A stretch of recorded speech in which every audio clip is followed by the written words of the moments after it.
Dear students, अस्सलाम वालेकुम वरहमतुल्लाहि वबरकातुहू। नाउ गुज़िश्ता लेक्चर में हमने बात की कि किस तरीके से हम मुख्तलिफ एल्डिहाइड जब लेंगे और उनको जब हम हल्का NaOH या KOH के साथ अमल कराएंगे तो क्रॉस एल्डोल कंडेंसेशन होगा और क्रॉस एल्डोल कंडेंसेशन के नतीजे में हमको किस तरह मुख्तलिफ मुरक्कबात हासिल होंगे। मीन्स ये कि हमने देखा कि एल्डोल कंडेंसेशन में कौन सा एल्डिहाइड जो है वो हिस्सा लेते हैं, यानी वहाँ जो कंडीशन है वो ये है कि there must be a presence of what alpha hydrogen in the aldehyde और कीटोन। ठीक है, कीटोन की हम इंशाल्लाह आगे भी बात करेंगे। नाउ अब हम एक ऐसे इंपॉर्टेंट रिएक्शन की बात करने जा रहे हैं जो वाक़ई होता है बेशतर ऐसे एल्डिहाइड में जिनमें अल्फा हाइड्रोजन नहीं होता, मतलब अल्फा हाइड्रोजन की गैर मौजूदगी वाले एल्डिहाइड का रिएक्शन जब हम डिस्कस करने जा रहे हैं। Now that reaction is called as Cannizzaro's reaction. That reaction is called as Cannizzaro's reaction. Now क्या है ये कैनी-ज़ारोज़ रिएक्शन? नाउ जब अल्फा हाइड्रोजन की गैर मौजूदगी वाले, गैर मौजूदगी यानी अदम मौजूदगी यानी जिनमें अल्फा हाइड्रोजन नहीं पाया जाएगा, ऐसे एल्डिहाइड को जब हम मुर्तकिज़ NaOH या KOH के साथ, दैट इज 50%, इस तरह भी क्वेश्चन आ सकता है, तो मुर्तकिज़ NaOH या KOH के साथ जब हम अमल कराते हैं तो एल्डिहाइड के एक साल में की तहवील होकर प्राइमरी अल्कोहल हासिल होते हैं और एल्डिहाइड के दूसरे साल में की तकसीर होकर कार्बोक्सिलिक एसिड के सोडियम या पोटेशियम नमक हासिल होते हैं। ये तामुल जो है वो कैनी-ज़ारो का तामुल कहलाता है। This reaction is called as Cannizzaro's reaction. Now look at the board. Now जो तारीफ मैंने अभी कही या आपको बताई वो तारीफ ये बोर्ड पर लिखी हुई है। Now concentrate on this definition. इसके हिसाब से फिर हम बात करेंगे मसावात की। नाउ जब अल्फा हाइड्रोजन की गैर मौजूदगी वाले एल्डिहाइड को, वहां एल्डोल कंडेंसेशन में हम क्या कर रहे थे, अल्फा हाइड्रोजन की मौजूदगी वाले एल्डिहाइड। यहाँ पर ये रिएक्शन ध्यान में रखिए, दोनों रिएक्शन इंपॉर्टेंट है, एल्डोल कंडेंसेशन भी और कैनी-ज़ारोज़ भी, इसलिए ध्यान रखिए कि जब अल्फा हाइड्रोजन की गैर मौजूदगी वाले एल्डिहाइड, मतलब वो एल्डिहाइड जिनमें अल्फा हाइड्रोजन नहीं पाया जाएगा, the absence of alpha hydrogen, aldehyde को मुर्तकिज़ NaOH या KOH, ठीक है, एग्जाम में 50% भी आ सकता है, ध्यान रखिए, के साथ अमल कराया जाता है तो एल्डिहाइड के एक साल में की तहवील, रिडक्शन, एक साल में की तहवील होकर प्राइमरी अल्कोहल और दूसरे साल में की तकसीर होकर कार्बोक्सिलिक एसिड के सोडियम या पोटेशियम नमक, यानी अगर हम NaOH के साथ अमल कराएंगे तो हमको सोडियम नमक हासिल होंगे और अगर हम KOH के साथ अमल कराएंगे तो हमको कार्बोक्सिलिक एसिड के पोटेशियम नमक हासिल होंगे। क्या के नतीजे में, एल्डिहाइड के दूसरे साल में की तकसीर के नतीजे में अगर इस तरह का काम हो रहा है देन ये तामुल कैनी-ज़ारो का तामुल कहलाता है। इटालियन केमिस्ट कैनी-ज़ारो ने इसको पेश किया, इसलिए ये तामुल कैनी-ज़ारो का तामुल कहलाता है। नाउ आइए देखें हम कि अब कौन से एल्डिहाइड ऐसे हैं जिनमें अल्फा हाइड्रोजन नहीं पाया जाता। तो for example formaldehyde that is methanol and benzaldehyde that is benzenal, ये ऐसे एल्डिहाइड हैं जिनमें अल्फा हाइड्रोजन नहीं पाया जाता है। हालांकि अल्फा हाइड्रोजन की गैर मौजूदगी की जो वजूहात हैं वो अलग अलग हैं। Now look at the board. Now formaldehyde formula is HCHO, ये फंक्शनल ग्रुप का कार्बन है, कार्बोनिल कार्बन। नाउ अब देखिए कि इस कार्बन से कोई भी कार्बन जुड़ा हुआ नहीं है, means alpha carbon is not there, तो अल्फा कार्बन की गैर मौजूदगी की वजह से वहां अल्फा हाइड्रोजन नहीं है। लेकिन जब हम बेंजाल्डिहाइड की बात करते हैं तो बेंजाल्डिहाइड में now CHO group functional group aldehyde का, दिस इज कार्बोनिल कार्बन। अब कार्बोनिल कार्बन से ये बेंजीन रिंग का जो कार्बन है, ये वाला कार्बन, ठीक है, ये कार्बन अल्फा कार्बन है, मतलब अल्फा कार्बन तो है यहाँ, लेकिन इस अल्फा कार्बन की all the four valency they are satisfied without hydrogen, यानी हाइड्रोजन नहीं है। देखिए डबल बॉन्ड है यहाँ कार्बन, इधर सिंगल बॉन्ड, ये भी कार्बन, ठीक है, और इधर एक कार्बन जुड़ा हुआ है, मतलब चारों तरफ ये जुड़ा हुआ है, चारों वैलेंसी ये अल्फा कार्बन की सेटिस्फाई हैं। कैसे? कार्बन से, ठीक है, हाइड्रोजन उसमें इन्वॉल्व नहीं है। इसलिए हम बोलते हैं कि बेंजाल्डिहाइड एंड फॉर्मल्डिहाइड दोनों ऐसे एल्डिहाइड की मिसालें हैं जिनमें अल्फा हाइड्रोजन नहीं पाया जाता। नाउ लुक एट द मिसाल के तौर पर अगर हम फॉर्मल्डिहाइड को 50% NaOH के साथ या मुर्तके सोडियम हाइड्रोक्साइड के साथ अमल करा रहे हैं, ठीक है, नाउ क्या होगा, नाउ कॉन्सेंट्रेटेड NaOH एग्जाम में आ सकता है आपको 50%, 50% NaOH के साथ अमल कराया जाता है फॉर्मल्डिहाइड को। तो क्या होगा कि जब हम अल्फा हाइड्रोजन की गैर मौजूद, जो तारीफ आपको बताई गई है उसके हिसाब से चलेंगे, अल्फा हाइड्रोजन की गैर मौजूदगी वाले एल्डिहाइड को मुर्तकिज़ NaOH के साथ अमल कराएंगे, तब हमको 1 साल में की तहवील होगी फॉर्मल्डिहाइड के, इसके नतीजे में प्राइमरी अल्कोहल मिलेगा। देखिए अब अगर मैं ये कहूँ कि ये साल में की HCHO की इस साल में की तहवील हो रही है, तो एक कार्बन वाला एल्डिहाइड तहवील के नतीजे में एक कार्बन वाला अल्कोहल बनाएगा। One of the hydrogen will come over here, यहाँ से, ठीक है, और एक हाइड्रोजन ऑक्सीजन से जुड़ेगा, नतीजे में हमको CH3OH बनेगा।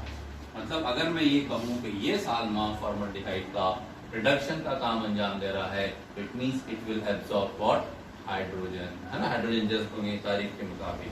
नतीजे में हमको क्या मिला, मिथिल अल्कोहल। देखिए अब यहाँ क्या बचा, एक हाइड्रोजन सपोज यहाँ आ गया, हो गया CH3 और यहाँ से आ गया हाइड्रोजन OH हो गया, यहाँ क्या बचा HCOONA, समझ आया। देखिए एक हाइड्रोजन दूसरा तीसरा, मतलब 3 हाइड्रोजन एक कार्बन, मतलब CH3, oxygen is already here, एक हाइड्रोजन ये वाला आया CH3OH प्लस यहाँ क्या बचा NaO, यहाँ क्या बचा HCOONA, so we'll get what, the second molecule। देख रहे हैं आप कि पहला मॉलिक्यूल फॉर्मल्डिहाइड का वो हाइड्रोजन जस्ट कर रहा है, नतीजे में कन्वर्ट हो रहा है थाइमिक मिथिल अल्कोहल में, और दूसरे साल में की तकसीद हो रही है कि दूसरे साल में की तकसीद होगी फॉर्मल्डिहाइड के नतीजे में कार्बोक्सिलिक एसिड का हमको सोडियम नमक यहाँ हासिल हुआ। तकसीद in terms of removal of hydrogen, तकसीद in terms of addition of oxygen. Oxygen just भी कर रहा है, देखिए कितने ऑक्सीजन है यहाँ पर HCO, और ये जो मरकब बना उसमें कितने ऑक्सीजन है, एक ऑक्सीजन, और मतलब एक ऑक्सीजन उसने क्या किया और जज्ब किया और हाइड्रोजन खारिज किया, लिहाजा दोनों लिहाज से दूसरे साल में ही तकसीद हुई।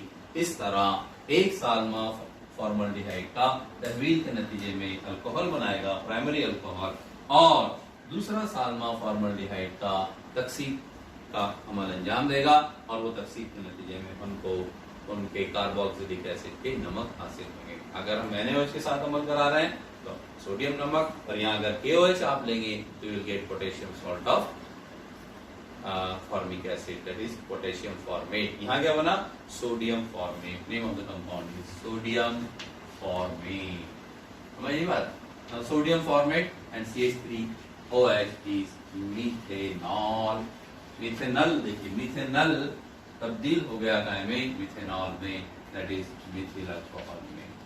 नाउ चूंकि एल्डिहाइड के ही यानी फॉर्मल्डिहाइड की ही एक साल में की तहवील और दूसरे साल में की फॉर्मल्डिहाइड की दूसरे साल में की क्या हुई, तकसीद हुई, मतलब तहवील और तकसीद फॉर्मल्डिहाइड का दोनों रिएक्शन वहां अंजाम पाए फॉर्मल्डिहाइड पर, that is why the reaction is called as self redox reaction. क्या बोलते हैं हम इस तरह के तामुल को, self redox reaction. Self redox reaction यानी खुद तहवीली तकसीदी काम है, ठीक है, यानी जरूर रिएक्शन जो है वो क्या है, it is self redox reaction की एग्जांपल है। It is also, this reaction is also the example of disproportionation reaction, ठीक है ना। आइए, अगर हम फॉर्मल्डिहाइड की बजाय बेंजाल्डिहाइड ले रहे हैं, यानी if you are taking the aromatic aldehyde, benzaldehyde is the example of aromatic aldehyde। तो aromatic aldehyde जब हम लेंगे, ये मसावतें आप लिखिए। अब देखिए एक बात और ध्यान में रखिए कि सोडियम फॉर्मेट हमको यहाँ मिला, अब इस सोडियम फॉर्मेट का जब हम एसिडिफिकेशन कराएंगे डाइल्यूट HCl के साथ में, जब इसको रिएक्शन कराएंगे तो it will convert into what, formic acid. यानी HCl के साथ अमल कराएंगे आप, HCl डाइल्यूट HCl और HCOONA, पहला NaOH, दूसरा क्या कर रहे हैं फिर आप HCOONA जो मिला हमको सोडियम फॉर्मेट, वो फिर डाइल्यूट HCl के साथ हम रिएक्शन कराएंगे एसिडिफिकेशन। नतीजे में हाइड्रोजन यहाँ आएगा, ये सोडियम यहाँ जाएगा, you will get the formation of what HCOOH plus what NaCl। आगे की रिएक्शन इस तरीके से, रिएक्शन आपने यहाँ भी स्टॉप कर दी तो कोई हर्ज नहीं है, ठीक है।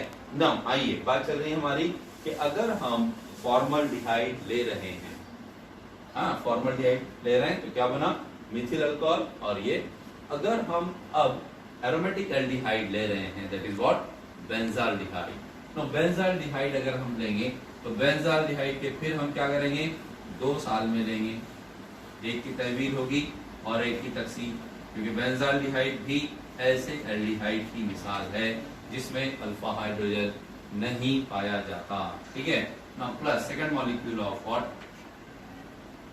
Benzaldehyde, okay, can be written as, इस तरह हम उसको लिख सकते हैं ना।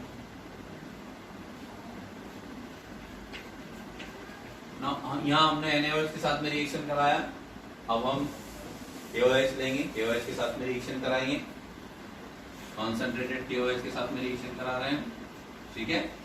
चलिए फिर एसिडिफिकेशन कराएंगे ना, क्या होगा देखिए, अब रिएक्शन होगी दोनों के दरमियान में, तो 1 साल में की तहवील होगी, सपोज इस साल में की तहवील होगी तो क्या होगा, एक हाइड्रोजन यहाँ आएगा CH2, हाइड्रोजन यहाँ आएगा OH, यानी you will get what C6H5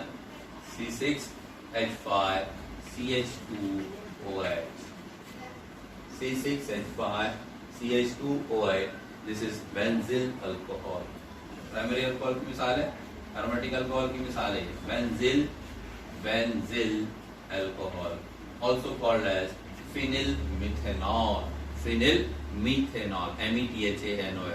देखिए मिथेनॉल का फिनिल मुआसिल है, मिथेनॉल CH3OH का एक हाइड्रोजन निकालकर कौन सा ग्रुप जुड़ा हुआ है, phenyl group, C6H5 group, that is why another name for benzyl alcohol is phenyl methanol. ध्यान में रखिए, कोई भी नाम से एग्जाम में आ सकता है। तो 1 साल में की बेंजाल्डिहाइड के 1 साल में की क्या हुई, तहवील हुई, नतीजे में मिला हमको क्या, बेंजिल अल्कोहल। अब यहाँ क्या बच गया C6H5, यहाँ हाइड्रोजन चला गया इधर, C6H5 CO, ओके C6H5 है ना, तो हम इस तरीके से लिख सकते हैं उसको C6H5, हाँ ठीक है, C6H5 C double bond O okay, ठीक है, क्या बन गया है पोटेशियम बेंजोएट, पोटेशियम बेंजोएट। तो बेंजोइक एसिड का पोटेशियम नमक, तारीफ के मुताबिक इसकी क्या हुई तकसीर, इसकी क्या हुई तहवील, तहवील के नतीजे में यह अल्कोहल बना, तकसीर के नतीजे में फॉर्मल्डिहाइड के दूसरे साल में की तकसीर के नतीजे में क्या बना, potassium benzoate, potassium salt of benzoic acid. फिर उसका हम एसिडिफिकेशन कराएंगे, इसका फिर will convert into what benzoic acid. इस तरह हम बोल सकते हैं क्या कि अगर हम ऐसे एल्डिहाइड ले रहे हैं कि जिनमें अल्फा हाइड्रोजन नहीं है ना, तो ऐसे एल्डिहाइड जब मुर्तकिज़ NaOH या KOH के साथ अमल कराएंगे तो एल्डिहाइड के 1 साल में की तहवील होगी, नतीजे में प्राइमरी अल्कोहल बनेगा, एल्डिहाइड के दूसरे साल में की तकसीर होगी, नतीजे में हमको उनके जो है वो कार्बोक्सिलिक एसिड के सोडियम या पोटेशियम नमक हासिल होंगे, यानी तकसीर होगी दूसरे की। That is why the reaction is called as what self redox reaction. और ये जो तामुल है ये कैनिज़ारो का तामुल कहलाता है। देखिए एग्जाम में कभी एल्डोल कंडेंसेशन नहीं पूछा गया तो चांसेस होते हैं फिर कैनिज़ारो रिएक्शन पूछने के, कैनिज़ारो रिएक्शन नहीं आया तो फिर चांसेस होते हैं एल्डोल कंडेंसेशन के। तो these two reactions from aldehyde chapter is very important for the point of examination, ठीक है। नाउ अब हम अगले वीडियो में इंशाल्लाह बात करेंगे कि how cross Cannizzaro reaction take place. अब एक बात यहाँ ध्यान में रखिए, क्रॉस कैनिज़ारो रिएक्शन मतलब हम क्या करेंगे, जैसे हमने क्रॉस एल्डोल कंडेंसेशन में अलग अलग एल्डिहाइड लिए है ना, अलग अलग एल्डिहाइड लिए और उनको हमने डाइल्यूट NaOH या KOH के साथ में रिएक्शन कराया। अब यहाँ पर हम क्या करेंगे, ऐसे अल्फा हाइड्रोजन की गैर मौजूदगी वाले एल्डिहाइड लेंगे अलग अलग। फॉर एग्जाम्पल अगर हम मिक्स करेंगे आप फॉर्मल्डिहाइड को बेंजाल्डिहाइड के साथ, देखिए यहाँ हमने बेंजाल्डिहाइड अलग रिएक्शन हो रहा है और हाँ, बेंजाल्डिहाइड अलग रिएक्शन हो रहा है और फॉर्मल्डिहाइड अलग रिएक्शन कर रहा है। अब हम क्या करेंगे, दोनों को मिक्स करेंगे। तो जब अल्फा हाइड्रोजन की गैर मौजूदगी वाले एल्डिहाइड आपस में मिक्स किए जाएंगे, then the reaction will be called as what, cross Cannizzaro reaction. और क्रॉस कैनिज़ारो रिएक्शन में क्या होगा, ये हम इंशाल्लाह अगले वीडियो में बात करेंगे। ना एक बात याद रखिए कि आइसोब्यूटेरल्डिहाइड में अल्फा हाइड्रोजन पाया जाता है, फिर भी वो कैनिज़ारो रिएक्शन अंजाम देता है। ये बात ज़हन नशीन रखिए, ठीक है। तब तक अस्सलामु अलैकुम व रहमतुल्लाहि व बरकातहू।